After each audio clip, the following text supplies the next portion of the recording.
Assalamualaikum warahmatullahi wabarakatuh. Perkenalkan, nama saya Levina Hedifani Armilda, biasa dipanggil Levina, dari Prodi D3 Farmasi, jurusan Farmasi tingkat 1 kelas A, Poltekkes Kemenkes Tasikmalaya.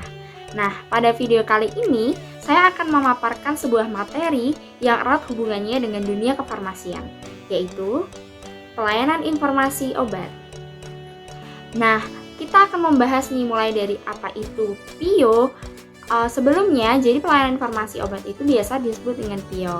Kita akan membahas mulai dari apa itu PIO, kemudian PIO itu meliputi apa saja sih, atau biasa disebut ruang lingkup PIO itu apa saja, kemudian aspek-aspek PIO, sumber-sumber atau literatur PIO, hingga fungsi dari PIO tersendiri. Baik, yang pertama kita akan membahas mengenai apa itu pelayanan informasi obat. Nah, berdasarkan Permenkes Peraturan Menteri Kesehatan Nomor 1197 Tahun 2004 Bab 6 mendefinisikan PIO sebagai suatu kegiatan pelayanan kesehatan yang dilakukan oleh apoteker kepada pasien untuk memberikan informasi secara akurat dan terkini. Jadi bentuk pelayanan informasi obat sendiri itu bisa dengan cara langsung, yaitu melalui tatap muka, atau bisa juga dengan cara tidak langsung, yaitu melalui telepon, sosial media, SMS, bahkan surat. Bisa juga PIO ini melalui penyuluhan kesehatan atau penelitian. Baik, selanjutnya kita akan membahas mengenai ruang lingkup pelayanan informasi obat. Yang pertama, PIO untuk menjawab pertanyaan. Misalnya nih, ada seorang konsumen atau pasien ibu-ibu yang datang ke apotik untuk membeli obat. Misalnya obatnya Antasida Doen. Kemudian, udah tuh obatnya disiapkan lalu diserahkan disertai dengan PIO. Ibu, ini tolong diminum sebelum makan dengan cara dikunyah ya. Karena ibu terburu-buru, jadi oh iya aja gitu. Nah, waktu udah sampai rumah, saking kritisnya si ibu bertanya-tanya nih, kenapa ya ini obatnya diminum sebelum makan? Padahal kan rata-rata atau kebanyakan obat atau yang ibu tahu itu obat itu setelah makan minumnya, ternyata ada ya yang diminum sebelum makan. Kenapa ya? Akhirnya karena rasa penasaran ibu yang terlalu dalam, ibu kembali lagi ke apotek tersebut dan menanyakannya kepada apoteker, apakah diperbolehkan? Tentu saja boleh, karena justru disitulah letak peran PIO untuk menjawab pertanyaan. Nah, itu tadi ilustrasi mengenai PIO untuk menjawab pertanyaan. Selanjutnya yang kedua yaitu PIO untuk edukasi.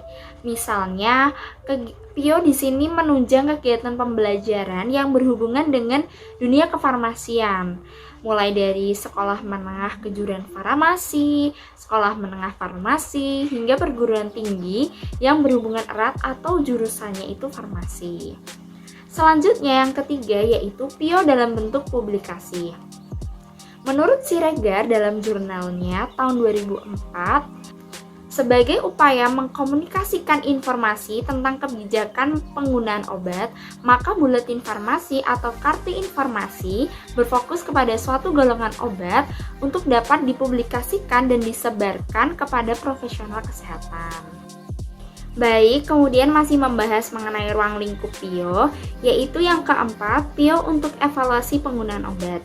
Evaluasi penggunaan obat adalah suatu program jaminan mutu bagi pengguna obat di rumah sakit.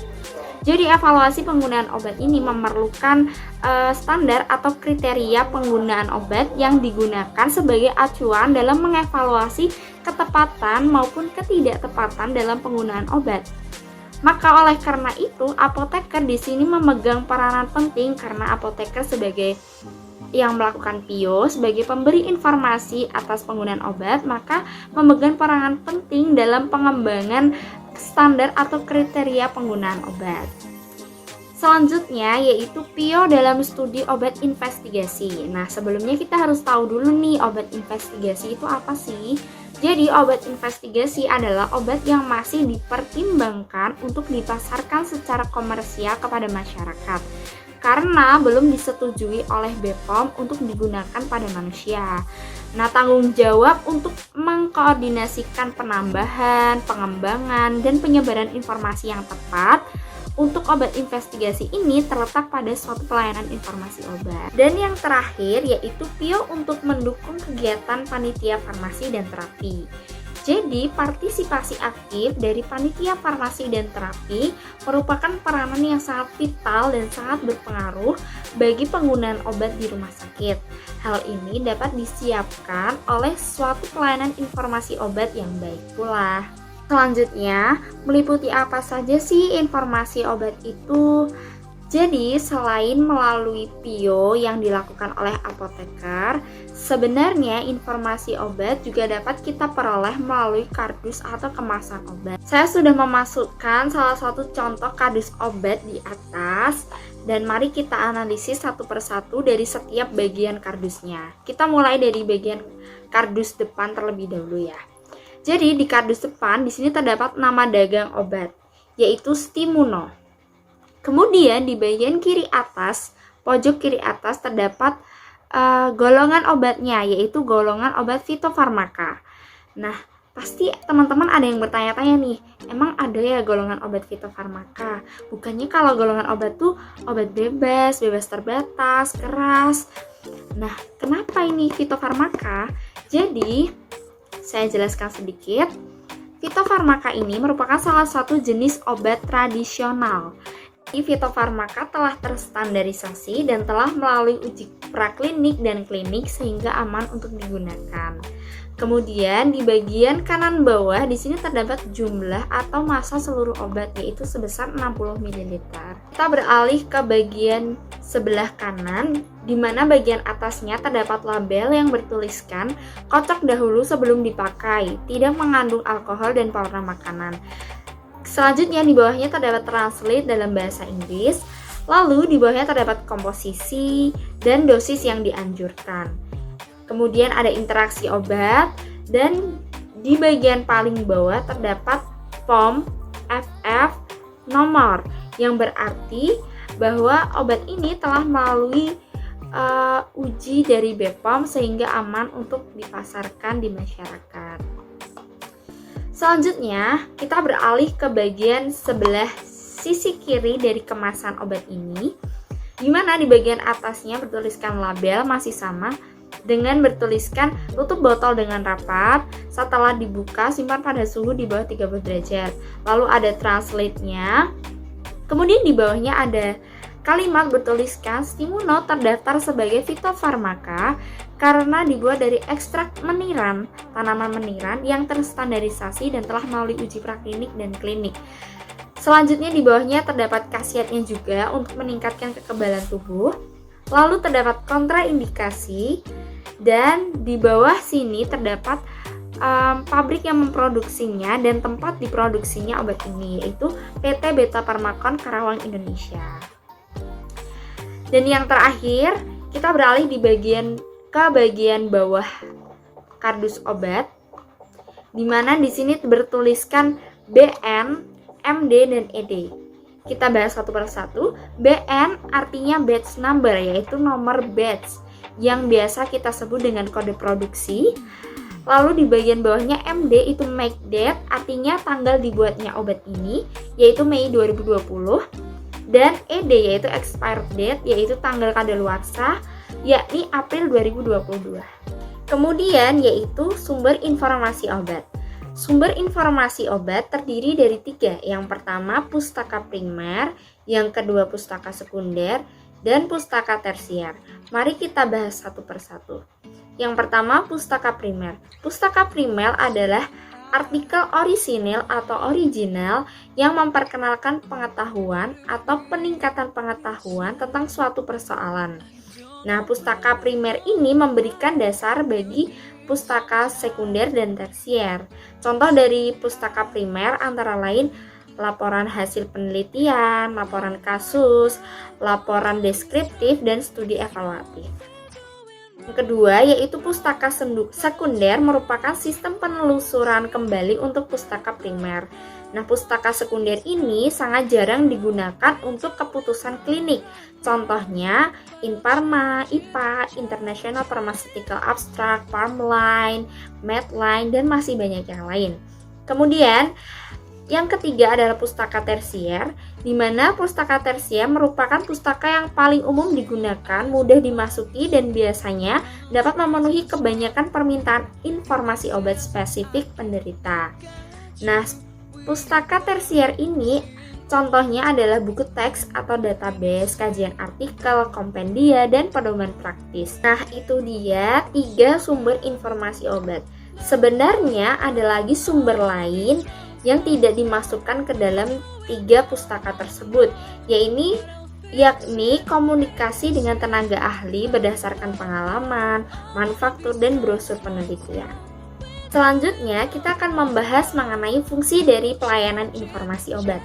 Yang pertama, memberikan informasi lebih lanjut mengenai obat-obatan yang belum dimengerti oleh pasien.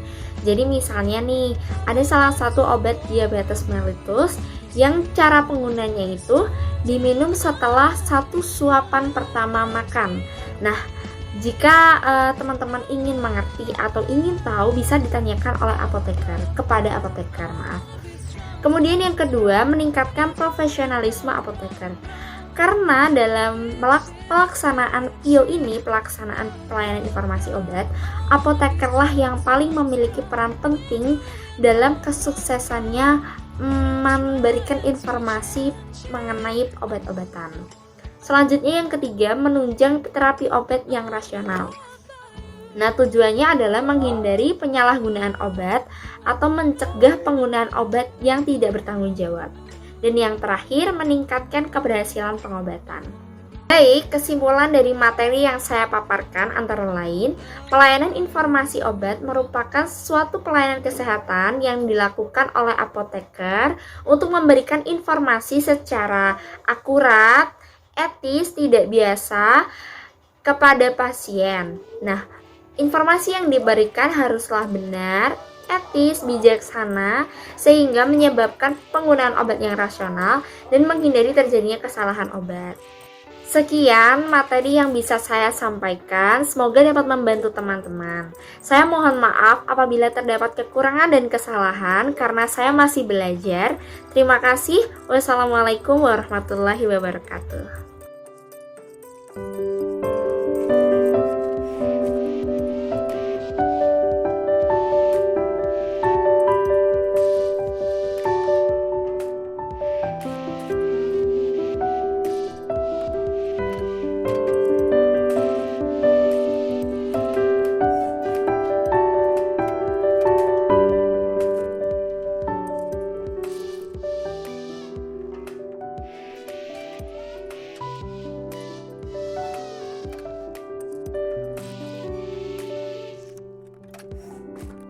Selamat pagi, Pak.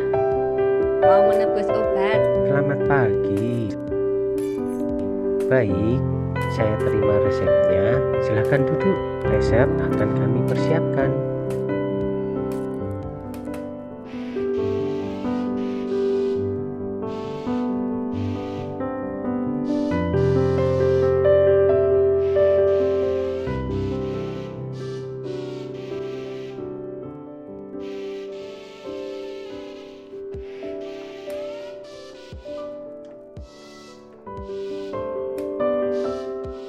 Ibu Kartini.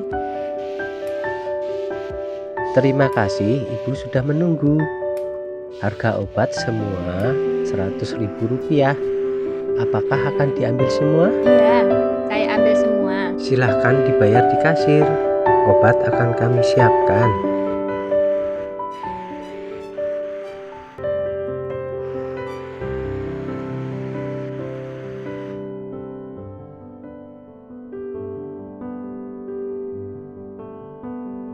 Ibu Kartini.